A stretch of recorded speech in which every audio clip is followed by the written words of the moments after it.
everybody out there is having a great day. Just want you to forgive me a little bit as I dodge around voice-wise in my videos. I'm not sure if you watched my introduction video, but my voice sounded very like mechanical, a little bit different than the way you hear me right now. Essentially, I'm trying to find my happy medium with my voice, right? Like when you record your own voice and you listen to it, it's often not the way you would expect it to be. But worse yet for me, I unfortunately was a telemarketer for like 15 years of my life. So I have this naturally ingrained telemarketer voice, and I use it whenever I'm in a professional setting. And unfortunately, it's like an involuntary code switch. So just forgive me as I'm playing around with my voice in these videos. Eventually, I'll even out and find my happy medium. So a major theme in this channel is going to be travel and exploration, especially on a budget. Ideally, I'd love to make videos about me riding around, like on a bison, traveling across the country, meeting locals, exploring the fauna, exploring the prairie, and essentially living free and wild in the Midwest, having these like super awesome adventures.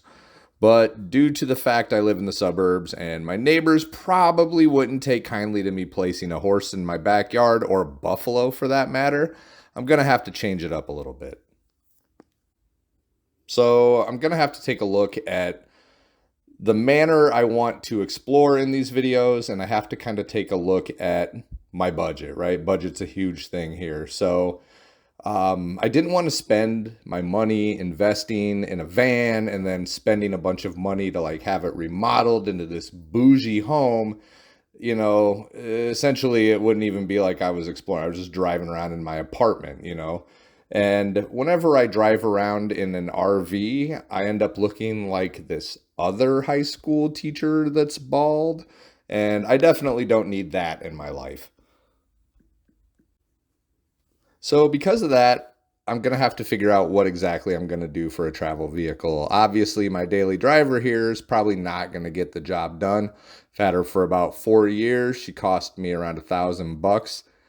You know, welded the strut one time for about $200. And, you know, this is the car I drive around in. I usually just drive around in scrap cars. Pretty sure this one was totaled at one time, and then they took out the airbags and just put the front dash back on. But say what you want, it's mine, it's paid for, but she's probably not going to be going on any long trips. Whenever it gets up to about 65, it starts to shake violently, so gonna need to figure something else out. So I looked around and I decided that maybe I'm probably gonna get a motorcycle. I come from a long line of bikers, and when I say a long line, what I really mean is my dad used to ride motorcycles all the time. In fact, I remember when we used to live out on a farm when I was really young, my dad would have his Harley completely disassembled in various states all throughout the dining room. Always repairing it, always modifying it, never really driving it. My mom used to go absolutely nuts when he would leave that bike disassembled everywhere. Also, when we were real young, me and my brother, we had access to this old fat tire Frankenstein bike that my dad had up and running. I rode it off and on until I was about 14. Nice little bike. You know, the first time I ever got pulled over for breaking the speed limit, ignoring stop signs, and going off and on road was on that bike. Oddly enough, that was not the first time I had been in trouble with the law. But so, you know, essentially out of the roughly 300 hours I had over 30 years, I didn't really have a ton of motorcycle experience, so I kind of had to figure out what kind of vehicle I was going to be getting. So I started to do some research, and I wanted to get a bike that was going to be easy to handle and operate, and not necessarily really powerful engine, because, you know, I'm not terribly experienced and I don't want to be strapped to a pod racer while I'm still trying to learn.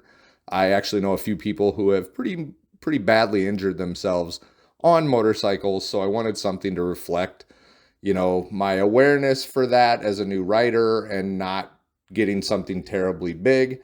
You know, looked around at some of the prices of motorcycles, and once again, I'm seeing that the same inflation that is affecting the used car market is definitely attacking the motorcycle market as well. So if I wanted to buy a brand new bike, it would be like $6,000, $7,000, $8,000. And that's, might as well just get a used car at that point.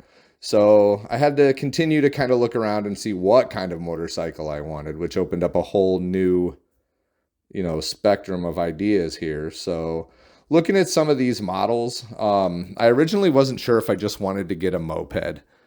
It would be something nice to start with. It would be something that wouldn't necessarily be, it would keep me off the interstate. I could handle a lot of the learning of the basics of riding a bike, and they weren't going to be terribly expensive, right? I go on Marketplace and there's a bunch of them there.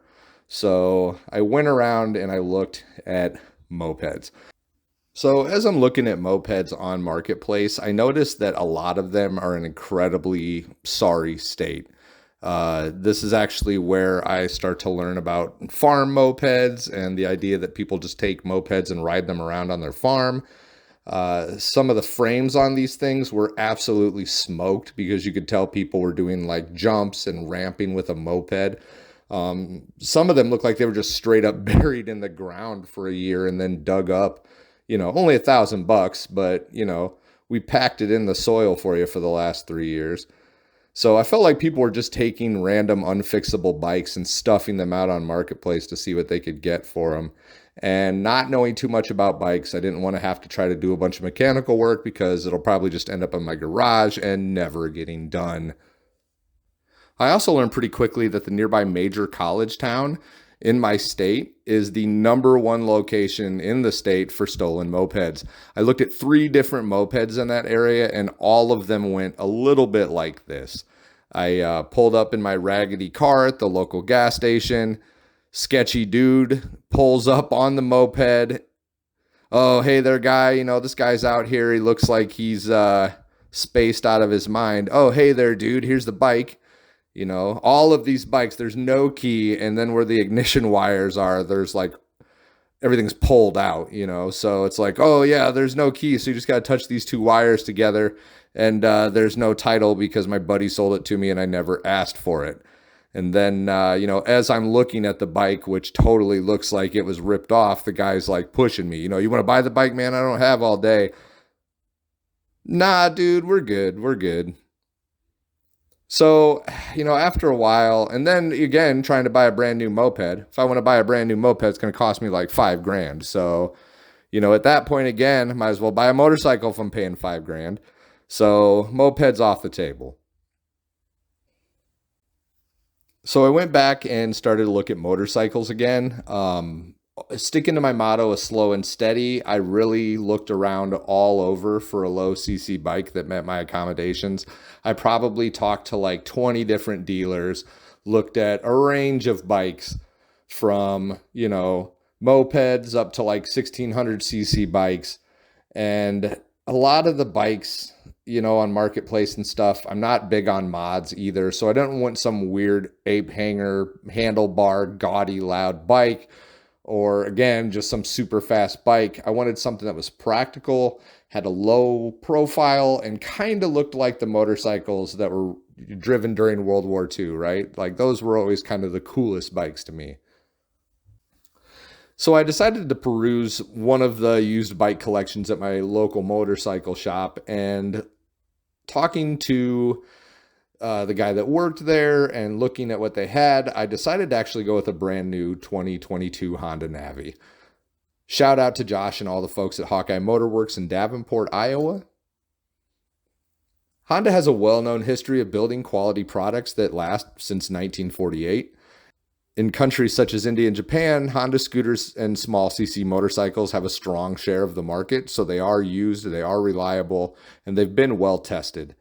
The Navi is a 109cc bike, which puts it above that 50cc threshold limit that mopeds have in my state. But outside of custom builds, the Navi is probably the smallest motorcycle in the area, with Honda's classification for it being a mini moto. One thing I really like about the Navi is that it is very user-friendly for new riders. Automatic transmission. You don't know how to operate a clutch like me, no problem. Simply bring up the kickstand, press the button, and zip on down the dusty trail.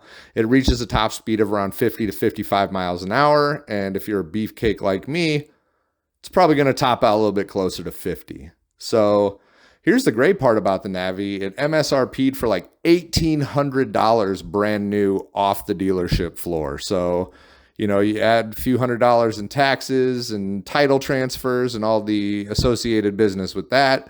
I decided to go for a 1-year warranty, which was like $600. And essentially that would be my introduction into how to maintain the vehicle, just taking a look at stuff. I figured I'd use YouTube videos later on down the road, and I'll put you on to who I'm looking at for those. But further maintenance after that first year is just going to be done by me, and hopefully, you know, not injuring myself in the process. So it's a nice little bike, you know, it doesn't really go on the interstate, but it's going to force me to take back roads. And I really like the idea of having something small and comfortable within my range of control. And this is exactly what I want. It gets me where I need to go. It doesn't draw mad attention to me. And I think me and this bike are going to go on a lot of cool adventures together. So stick around.